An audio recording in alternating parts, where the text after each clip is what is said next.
હા, એક જણો જલેબી લેવા ગયો, ન્યા મૂક્યું હતું, યાદ હોય તો. હા, પણ હું પ્રોગ્રામમાં છું એટલે મને યાદ છે. એ એક જણો જલેબી લેવા ગયો,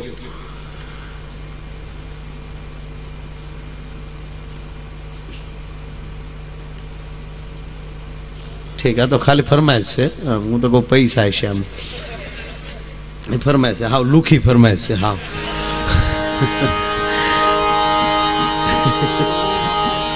હાવ લુખી ફરમાઈશ, હાવ વિટામિન વગેરેની ફરમાઈશ. એટલે એ જલેબી લેવા ગયો સમજ્યા. રાતે એની પત્નીએ કીધું ને કે જાઓ જલેબી લઈ આવો. હા, સવારમાં વહેલા ગરમા ગરમ જલેબી ખાઈ તો માથું ન દુખે. એની પત્નીએ કીધું એટલે ઘૂઘે શું પીડ્યો. એટલે ઓલો સવારના પરમાં હમણાં ઓલો જલેબી બનાવતો હતો, ઓલો લોટો તળિયો તૂટલો હોય ને આમ ભરીને ઓલો ઉપર ને ઉપર આમ જોવે. ઓલો જલેબી બનાવતો હતો, એને પૂછ્યું કેટલી પેઢીઓથી જલેબા બનાવો? બોલો કે ભાઈ મારે 25 વર્ષ થયા. એ પહેલાં મારા બાપા બનાવતા ને એ પહેલાં એના દાદા બનાવતા, પેઢીઓથી અમે આ જલેબીનો ધંધો કરી. ત્યાં ઓલો એટલું બોલ્યો, પેઢીઓથી જલેબી કરો, હજી સીધી જલેબી ન આવડી, હજી ઘૂસલાત પાડો, લાવ જલેબા આમ કરાય એમ કરીને એને હાથમાં લઈને મારા દીકરા આમ લાંબા લાંબા હરિયા કર્યા. ઓલે કીધું જલેબી તારીમાં ગોળી જ હોય, આ ખાઈ તો ખીલાખરીના હરિયા ખાતા એવું લાગે. સાહેબ આ ધાર ઉપર આવા સંતોના ભગવતીના પગલા થયા તો કેટલા સંતોના અહીંયા પગલા થયા, તમે વિચાર તો કરો તમે. હે બાકી ઘરે કારક કાર્યક્રમ કરજો સાહેબ. ખાલી એક દીકરી દીકરાના લગ્ન હોય તો થાકી જાય આપણે. મહેમાન હાચવાઈ નાની માના ખેલ નથી. સત્યનારાયણની કથા કરી તો હેરા ઘેટિયાના દાખલા છે. હા, એક જણે શીરો સત્યનારાયણની કથા કરી, પહેલે આજે 15 જણા બેઠેલા. આમ તો પહેલે આજે 15 જ હોય. એ તો કઠિયારો આવે પછી બધા હળુડુલું કરતા આવે. બધા 15 જણા બેઠેલા એટલે 15 ને લક્ષમાં લઈને ઓલાએ કીધું કે બનાવી નાખો એટલો શીરો. તો 15 જણાને થાય એટલો બનાવતા થાય. છેલ્લો આજ જાય તેના બાપ 150 થઈ ગયા ફળિયામાં. પછી ગરધણીને બનાવનાર 2 હલવાણા. તો ગરધણીએ કીધું ઓલાને જોજો બધે પોગી જવો જોવે. તો શીરા રોજ જે વેચતા હોય ને એને અભિમાન હોય. એને ગરધણીને કીધું પોણો નો વધારું તો નાચ્યો નહીં. 15 જણાનો શીરો 150 ને દેવાનો, પોણો વધારવાનો. આ મારે દીકરે વધાર્યો એટલો લોંદો લઈ નીકળ્યો. મારા દીકરે કોઈને આપ્યું ને એમ સોટાડતો જો, બોલો સીતારામ, બોલો લાવો હાથ લાવો, સીતારામ સીતારામ, આવો પ્રસાદ લઈ જાઓ, આવો આગવું પડશે રાવા જો. આમ બધાને આમ સોપડતો જો, હોપટ વયો જો. માણે પ્રસાદ ખાધો નહીં, સાટ્યો. એને બદલે એટલું માણા અહીંયા હરિહર કરે છે. નથી લાગતું આ દ્વારકાધીશ પૂરું કરતો હોય. પણ જેવા ઓલા રાક્ષસો એ ઇન્દ્રને ધમધમાટી બોલાવે એટલે ઇન્દ્રની બધા દોડીને બ્રહ્માજી પાસે ગયા. બાપા એ દાદા બહુ મારે આવડા. એ કે ભાઈ આમાં મારું કઈ નો હાલે, વિષ્ણુ પાસે જાવ, વિષ્ણુ પાસે જાય. એ બહુ મારે વળ્યું હોદવાળી દીધી. ઓલો કે તમે મોટા બાપુ પાસે જાવ, એ બધું ન્યાલી શરૂ થયું. એ હળુડું કરતું પાછું બધું કૈલાસમાં ભોળાનાથ ને કે બાપા મારે બહુ. એકવાર શિવ સમાધિ ખોલીને બેઠેલા, 88,000 વર્ષ થઈ ગયેલા સમાધિ ખોલે.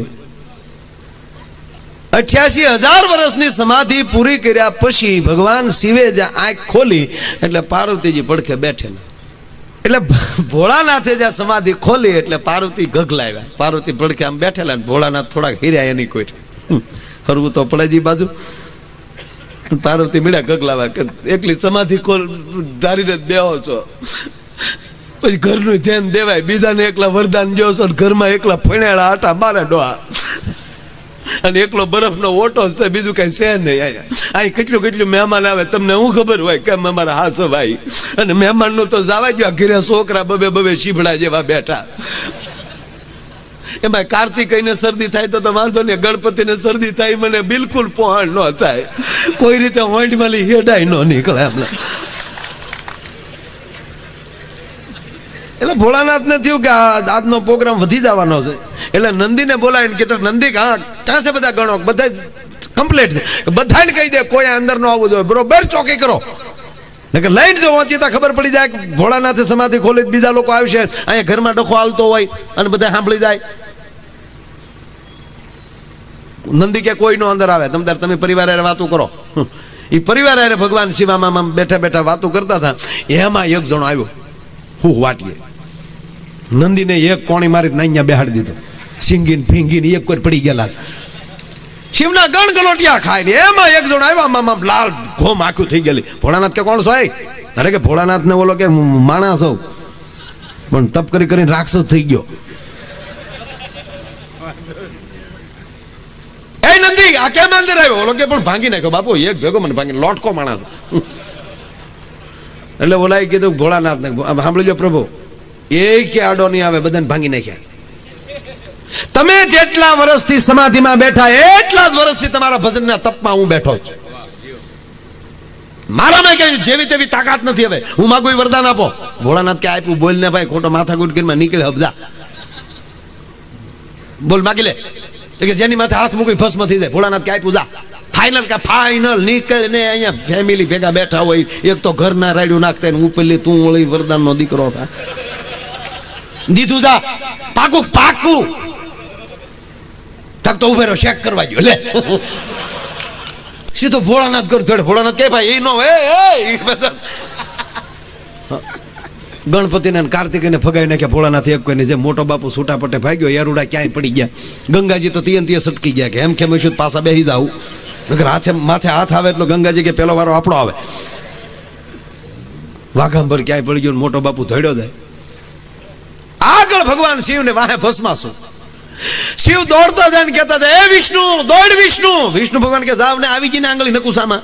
કેદુના તથાસ્તુના દીકરા થતા હતા. આય કાઢતો જોતા હો આતંકવાદીઓના પેટનો ને તથાસ્તુ કહી ગયો છો.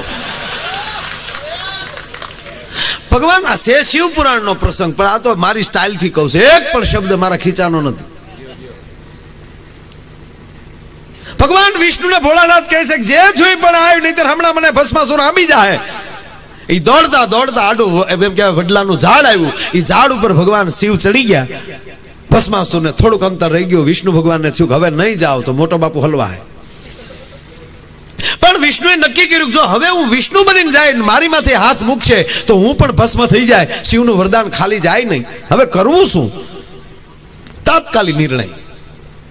વિશ્વ મોહિનીનું રૂપ ધારણ કર્યું. નારાયણ પોતે નારાયણ બન્યો હોય. ઐશ્વર્યા રાયનું પાંચ્યું ન આવે સાહેબ. એક પણ અપસરાનું કાંઈ ના આવે. ઇન્દ્રની અપસરા ઝાંખી પડી જાય એવો નારાયણ પોતે નારાયણી બની અને રજૂ થાય છે ને આવે છે ને કાંઈ નહીં. ડાયરેક્ટ ભસ્માસુરની સામે પ્રગટને નાસવા જ મળ્યા. કીધા દા દઈ તકડે દે દા તબલા નહોતા ચાલે એવો ભસ્માસુરની સામે ભગવાન વિષ્ણુ મળ્યા નાચવા. ભસ્માસુર ભોળાનાથને ભૂલી ગયો ને ઈ મળ્યો નાચવા. હાલે લે આ ક્યાંથી આયા? નાસ્તા નાસ્તા બોલ્યો ક્યાં નાસો? તો વિષ્ણુ ભગવાન કે આઈ નહીં સૌ. એ કે પણ કારે મળ્યા નહીં તા તમે કારે આ બાજુ આવ્યા ન હોવ ને. વડલા ઉપર ભોળોનાથ ગોથું ખાઈ ગયો. આમાં હનુમાનજીનું પ્રાગટ્ય થયેલું છે. આ વાત મારે કહેવાય નહીં બધી. ભોળોનાથ ગોથું ખાઈ ગયો. કાં છે કોણ?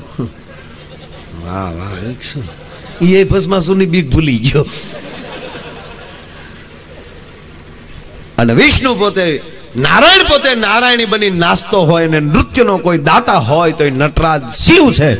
અને એની સામે વિષ્ણુ નાચતો હોય તો શિવ દાદ ના આપે તો એ શંકર ન કહેવાય. એટલે કોઈ કલાકાર સારું ગાતા હોય ને કલાનો ઉપાસક માણસ હોય અને જગ્યા આવે અને અહીંયા દાદ ન દે તો એની કલા લાજે. ઓલો શિવ હતો ઓઢરદાની. અહીંયા નીચે વિષ્ણુ નાચે, ઓલો વડલા ઉપર ધા ધા તકડે દે દે ધા ધા ઘમઘમાટો બોલે. વડલો આખો ગાંજા હમણાં હરાડા હરાડા. ભોળાનાથ ને જો ખાલી બાય કોક છે એવો મળી. આ ભસ્માસુર નો તો આને કૈલાસ ભેગી કરત.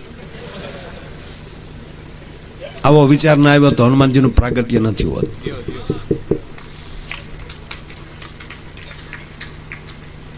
નાસ્તા નાસ્તા ભસ્માસુરે પૂછ્યું કે તમારે લગ્ન કરવા? વિષ્ણુ કે હવે આવ્યો આ ગાળિયામાં. ત્યારે ભગવાન વિષ્ણુએ કીધું કે હા, પણ એક મારી શરત છે. ભસ્માસુર જો તારે મારી સાથે લગ્ન કરવા હોય તો જેમ હું નાચું એમ તું નાચ તો હું તારી સાથે લગ્ન કરું. આવા પ્રોગ્રામ 2 વાર આવ્યા છે. એકવાર માં પાર્વતીજીએ જ્યારે ભીલડીનું રૂપ ધારણ કર્યું અને ત્યારે ભગવાન શિવ એટલું બોલ્યા હતા કે ભીલડી તારે મારી સાથે લગ્ન કરવા છે, કારણ કે જેમ હું નાચું એમ તમે નાચો તો થાય. અને આ જટા નો હાલે. આ જટા કાઢી નાખો. ભોળાનાથ ટકો કરાવી નાખ્યો. હા અને ભીલડી સામે નાચ્યો જ ભોળોનાથ. ભીલડી બીજી કોઈ નહોતી, ભવાની પરાંબા શક્તિ પોતે હતી. આજ અહીંયા એ નારાયણ પોતે નારાયણી બની વિષ્ણુ પોતે નાચે છે. અને ભસ્માસુર જેમ એમ કહેવાય ભગવાન વિષ્ણુ નાચે એમ ભસ્માસુર મળ્યો નાચવા. અને નાચતા નાચતા બરોબર એમ કહેવાય કે રંગમાં રંગાણો. ત્યારે ભગવાન વિષ્ણુએ નાચતા નાચતા એનો હાથ એના મસ્તક ઉપર મૂક્યો. સામે ભસ્માસુરે જાય એનો હાથ એના મસ્તક ઉપર મૂક્યો. પોતે પોતે બળીને ભસ્મ થઈ ગયો. તા તો ભોળોનાથ વડવાય પકડીને હાડા હાટ કરતા આવ્યા. વિષ્ણુનું બાવડું બોલી ગયા, ક્યાં નહીં સોય. ત્યારે ભગવાન વિષ્ણુ એમ કહે છે કે હે ત્રિગુણ ને ત્રણી નેત્ર વાળા, ખુલ્લી આંખે નહીં, એકવાર આંખ વિચિંતો જોઉં કોણ છું. અને ભગવાન શિવે જ આંખું બંધ કરી, આ દ્વારકાધીશના મંદિરે જાવ ને, એ દ્વારકાધીશ આંખું બંધ કરીને ઊભો છે. આવનારના એક્સરે જ પાડે છે, જોતો નથી, પાડી લે છે એક્સરે. અંદર શું પીડ્યું છે, આને શું જોવે છે. આની પાસે માગતા નહીં દ્વારકાધીશ પાસે, એની આંખો બંધ છે. આ મૂર્તિની આંખો બંધ છે.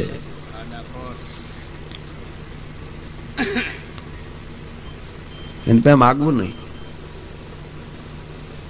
ભગવાન શિવે જ આંખ બંધ કરીને જોયું તો વિષ્ણુ નારાયણને જોયા. ત્યારે ભોળાનાથ ભોઠા બહુ પડે કે તારું આવું નવું. વિષ્ણુ કે આવું નવું નહીં, બે ની આંગળી નો કુસામતી મરી જાડો તાળી દેતા. એમ એ વાત જ્યાં મેં મૂકી હતી જ્યાં સુધી આ શરીરને, આ જીવને શક્તિ ન મળે. હમણાં જ ભાઈએ ગાયું છે, શક્તિ કહેરો સાત જટા પર ગંગ વાહે દિન રાત ડાક ડમરૂના ડમડમાટ. એની વગર ખોટું છે, શક્તિ વગર ખોટું છે. આ અમારા ભૂરાને અમે આવી વાતો કરી કરીને જ લગ્ન ને રવાડે સડાયો. હમણાં ભૂરો તેડવાઈ ગયો એની કરવાળી. હવે તો મોબાઈલ આવી ગયા. હાવ આ ઘણા એમ કે મોડું થાય છે, બહુ મોડું જેટલું થાય એટલું સારું. 100 વર્ષ પહેલા આવ્યા હોત તો મોબાઈલ જોયા વગર મરી ગયા હોત. હવે કેવા મોબાઈલ આવ્યા જોવો તો ખરા. અહીંયા ફોટો પાડો તો ડફ દીન વોટ્સઅપમાં વયો જાય બધી. ગભો ગબ કોણ કોણ હારે હતા ને હું વાતું થઈ, ડફ દીન આવી જાય વાત. એટલે હવે તો વાતું કરો મેં ધ્યાન રાખવું પડે બહાર. આ પહેલા કેવું હતું, જો છોકરી છોકરાનો સંબંધ થાય ને પછી તહેવાર મુજબ ઘરેણા કપડાં મોકલતા. જેવો તહેવાર આવે, પ્રસંગ આવે એવા કપડાં મોકલતા. હવે એ માયલું કાંઈ નહીં, છોકરી છોકરાનો સંબંધ થઈ જાય એટલે હામાં મોબાઈલના બટકા લઈ લે. આપણને એમ થાય ભાઈ વાળું કરીને હુઈ ગયો, હુઈ ન જોઈ, ગોદડા હોપટ મેસેજ જતા હોય.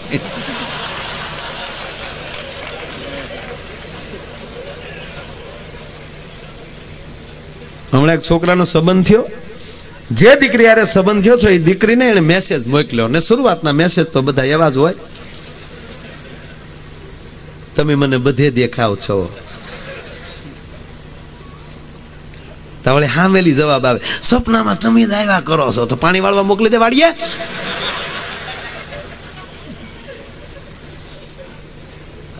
તાણે વળી મેસેજ મોકલ્યો આ લુખેશી, સૂતી હો તો સપના મોકલજે, રડતી હો તો આંસુ મોકલજે, જાગતી હો તો શમણા મોકલજે, હસતી હો તો હસી મોકલજે. ઓલી વાંસીને ગોટો ખાવા વળી ગઈ દીકરી. વાહ વાહ, આ લુખેશ મરવાનો છો. પણ દીકરીએ જવાબ મોકલ્યો ટકો તોડી નાખે એવો. અમે એટલો જવાબ મોકલ્યો, વાસણ ધોઉં છું એઠવાડો મોકલું. તારે ઓલો મોબાઈલ ગટરમાં નાખી દીધો. ત્યારથી મેસેજ કરી, મેસેજના પેટ નો હોય. પણ સાહેબ શક્તિ છે આ દેશની, એ ભક્તિ ઈ શક્તિ છે. કોઈ પુરુષ મોટો કોણ? આપણે કઈ ફલાણા ભાઈ બહુ મોટા, ફલાણા ગામના ભાઈ એ ગામધણી માણા, ફલાણો ભાઈ બહુ મોટો શેનાથી? જેનો રોટલો મોટો એ પુરુષ મોટો. અને રોટલો શેનાથી મોટો? જેના ઘરમાં આવી જગદંબા જેવી માં બેઠી હોય ને સાહેબ, એનો રોટલો મોટો, એનાથી પુરુષ મોટો છે. બાકી ઘરે આવ્યું હોય એ જ રવિવારે નો રાંધતું, એમાં મહેમાનને શું ખવડાવે? મૈયરિયામાં મંડળું માનતું નથી ને રવિવારે કોઈ ઘરે રાંધતું નથી. એક ભાઈ એની પત્નીને ફોન કર્યો, 5 મહેમાન લઈને આવું છું, રસોઈ તૈયાર રાખજો. તો હામેલી ઝીણા અવાજમાં જવાબ આવ્યો, એ સુવિધા આપકે ટેલિફોન में उपलब्ध नहीं है. હા કર લે ફોન.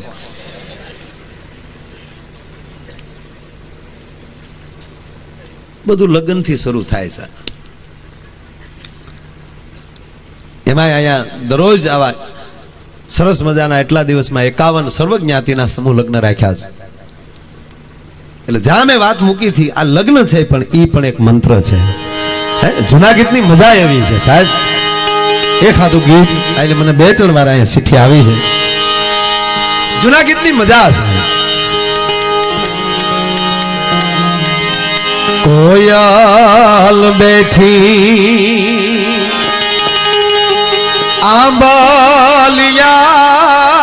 આંબલિયાની ડાલ એ મારો મોરાલિયો બેઠો રે ગઢને કાંગને એ માણરા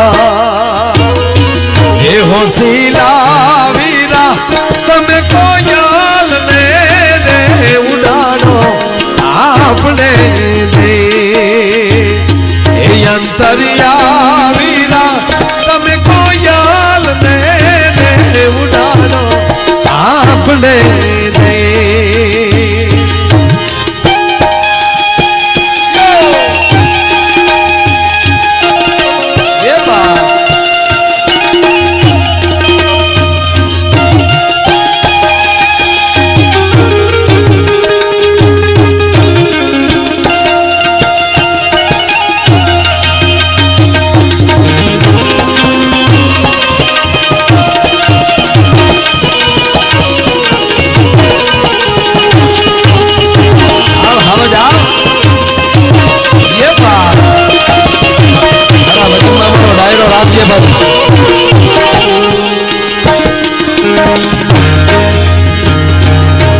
सूरत से